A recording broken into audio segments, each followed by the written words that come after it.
Ladies and gentlemen, welcome to the year 2021. And what a way to start out the new year. Today is January 1st, and I am standing here with the Triumph Rocket 3. Holy frickin' cow.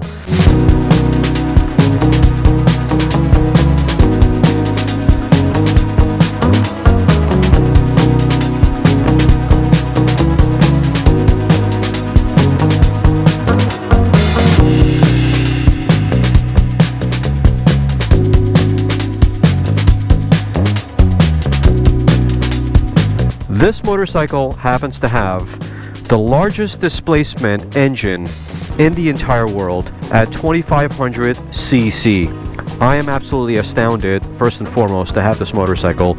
So thanks once again to my good friend Chris for allowing me to ride his bike. The engine is powered by a 3-cylinder triple engine. This is what Triumph is known for. Their 3-cylinder engines are absolutely butter smooth, so I haven't ridden the bike yet and I haven't fired her up yet, but this is going to be the first time I fire this bike up and ride it in this review for you guys. 163 foot-pounds of torque, somewhere around 4,000 RPM. I believe maximum RPMs on this motorcycle is somewhere around 7,000. As you know, the more capacity you have, the lower the RPMs. It's kind of like the hummingbird effect. You know, the tinier the bird, the faster it flaps its wings. And it also has 165 horsepower. The crazy thing about this motorcycle is that it'll do 0 to 60 in 2.7 seconds. So it is beyond quick, but it does weigh a lot. It's somewhere around 700 pounds. So of course, with that horsepower also comes a little bit of weight. The 2020 model is refreshed. I believe it's about 39 pounds less than what the outgoing generation was. I like the fact that the dash can be brought up and down. For the longest time, I couldn't figure that out. But now I figured out that most Triumphs will allow you to bring the dash up and down, which is pretty cool actually. It has a hydraulic assist clutch lever, which makes it easier to pull. So it's a lot more comfortable. I like that a lot. That's another great feature. It also has adjustable ergonomics, believe it or not, and I don't know how to do that yet. But this foot peg here, or somewhere around here, it has an adjustable section. It's got a two-way adjustable foot peg that could be customized. So I don't know how to do that, but this has that functionality. And check this out, guys. The pillion foot peg can be folded up to give it a streamlined, sleek look. And holy macro, that's freaking cool, man. The first thing I do on a bike is get rid of the foot pegs. Well, on this one, you don't have to do that. The other cool thing is that all the wires on this motorcycle are pretty much hidden inside of the handlebar, so nothing's exposed here. Everything is beautiful looking. Look at this thing. It looks absolutely gorgeous. This is what I love about Triumph motorcycles. You do pay a pretty penny when you're buying a Triumph, but you're getting quality components. You're getting quality fit and finish with this bike. And last but not least, you get a 5-gallon fuel tank, because a bad boy like this that has a 2,500 cc engine is going to need a big fuel tank. So with that said, let's take this bad boy on the road and fire this baby up. Alright, first time turning this baby on. I gotta tell you, I am very, very nervous. This bike weighs 700 something pounds.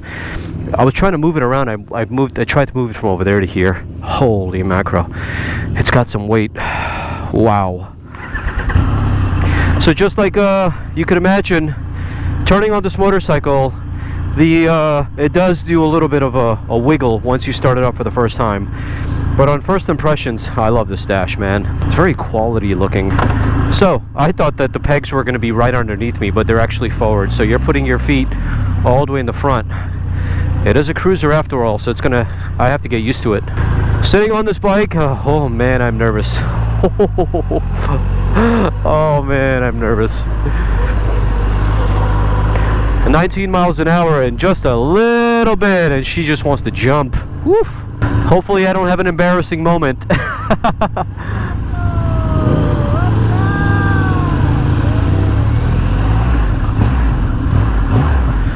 So I just gave it a little bit of revs and it's got torque steer. Oh man. As you can imagine, 163 foot-pounds of torque. The most powerful engine that I've ever ridden, that actually exists in the world, to be honest with you. And the motorcycle you see right in front of me is the RSV4 factory, 1100 factory, which I'm going to be reviewing after this one. So you guys got a lot to see in 2021, and plus a whole bunch of other pre-recorded stuff. What a way to start off 2021. So it doesn't have quick up and down. You have to manually shift it, and I kind of like that. Not everything needs to have a quick shifter. I like the fact that this is as raw as you're gonna get. With a motorcycle like this, you don't want all those fancy electronics and gimmickry, but it does have cornering ABS, so it's got an IMU system built in, which is pretty cool. So it's definitely a very modern muscle roadster. And that's exactly what this motorcycle is, a muscle roadster. A muscle roadster that will pretty much take on any motorcycle off the line, as well as any car off the line.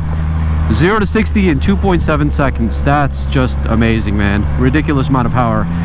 I don't have enough cojones to do that kind of stuff, but the right person in the right place can definitely do it. Oh wow, that torque. I'm in second gear right now at 3,000 RPM, and just a little bit, and this baby just wants to like shoot out like a rocket, as per its name indicates. You barely need to get out of second gear, to be honest with you. You just stay in second gear the entire time. The badassery level of this motorcycle is just over the top. You just can't get more badass than this. The coolness factor on this motorcycle is like at a level 10. It just makes you feel like you're on top of the world. Like, how much better can it get than this when you just want to like go into your garage and you want to pick out a motorcycle to ride. It's Sunday, it's 9 o'clock in the morning, you just had your fresh cup of coffee, your stomach is full of eggs and bacon, and you just want to go for a ride. You just want to chill. You want to look like a badass. This is the motorcycle to take out, my boys. This is the one. You don't need to brag about this motorcycle. The motorcycle's got some serious presence. You don't need to tell anybody about the facts and the figures. Just tell them to look at the motorcycle and take a guess. That's all you need to do. Just look at it. Get your motor running. Head out on the highway. That's all I can think about right now. When I ride big cruises like this, that's the song that keeps popping up in my head. I'm a pretty bad singer, so that won't happen again. I apologize. I really apologize for deafening your ears. Alright, let the torque begin. 45 miles an hour at the current moment. I'm in 5,000 RPM. So it redlines at 7,000 RPM, but it will do about 63 miles an hour. Oh wow, whoa ho ho.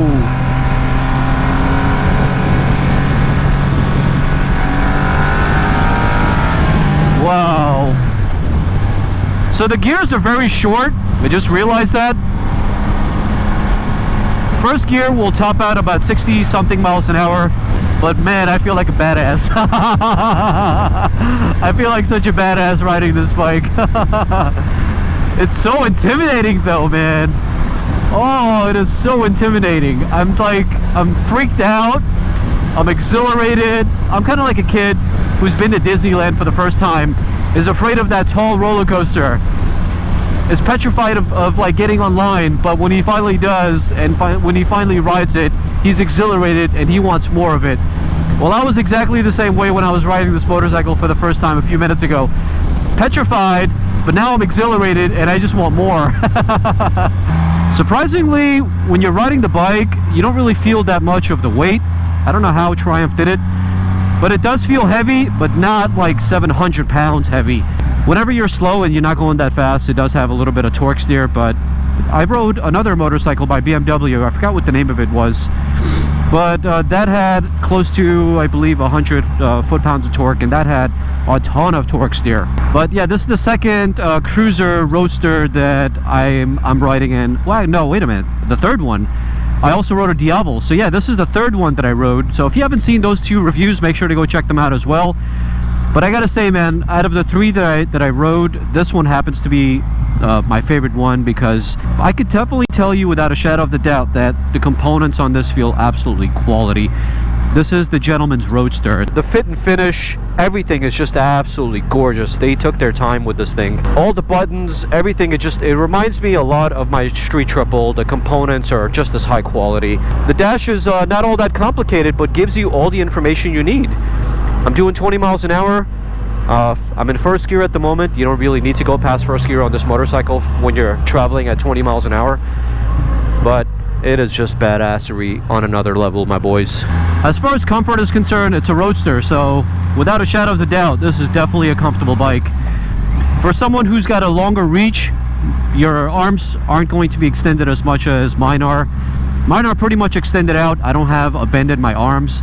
In case you're wondering, I'm 5'6" tall. If you're a short rider like me, expect for your arms to be stretched out all the way.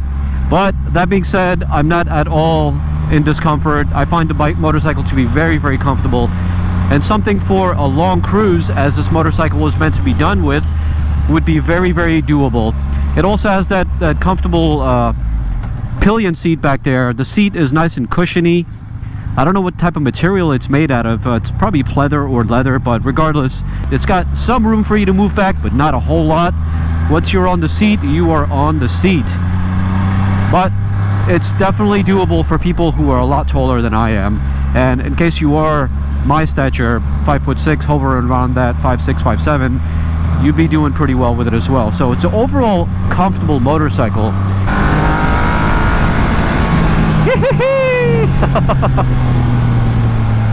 So here's one thing I'm noticing though.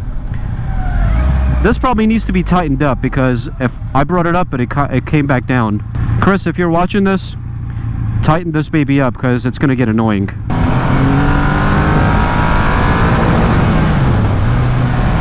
Alright, let's take this bad boy and give her the full beans and see what happens. Oh, wow. Oh, wow.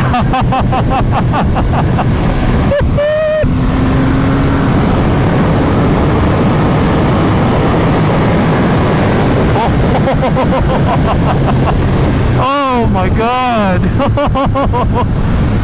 Oh, that's a serious amount of torque. I haven't felt that much torque in a long time. The last time I felt that kind of torque was in a V4R, and that had 234 horsepower, but it weighed half as much as this does. This is on another level, my boys. This is just something else. 163 foot-pounds of torque, 2,500 cc. Oh, this is ridiculous on another ridiculous level. Oh, man. If you buy this motorcycle and you aren't giggling as much as I am, oh, there's something wrong there. This motorcycle definitely has the giggle factor. Fairly comfortable bike, man. This is so comfortable. I like it a lot. I really like this a lot. Oh, what a rush. Oh, man, what a rush this motorcycle is. Whew. Wow, there you go. What a way to start 2021 with a Triumph Rocket 3R. This is the 2020 model. I forgot if I mentioned that. I've just been way too excited, my boys. And I've been having a lot of fun with this motorcycle, and it's sad that I have to give this motorcycle back. But thank you so much for watching my very first episode of 2021. Please don't forget, give this video a like and also subscribe to the channel. And I will catch you guys soon. Ciao for now.